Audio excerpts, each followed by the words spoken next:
Gagayat tayo ng upo.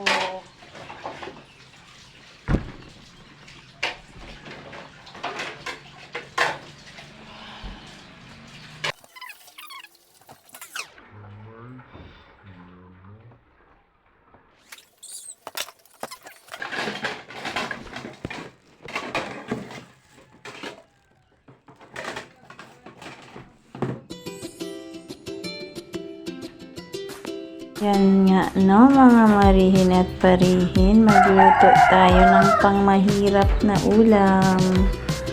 Aringani po ang upo, 30 pesos lang ito.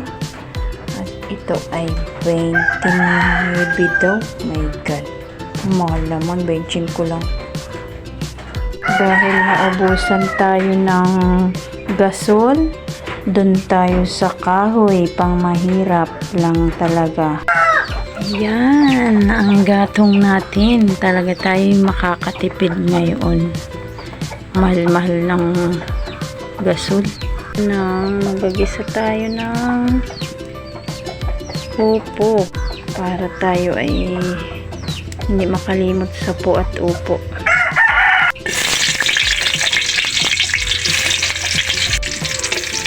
Bawang.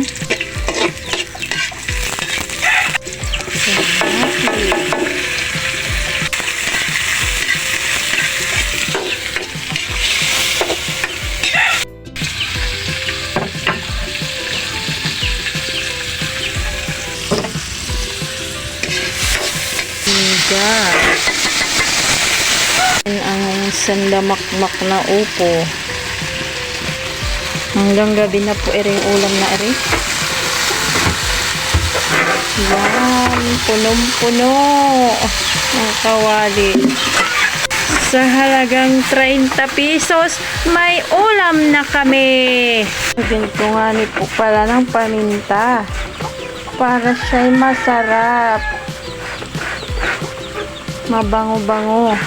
Lagyan niya pala natin ng asin. At saka nga ni po bitchin. Opo, medyo manamis-namis siya. Ang sarap.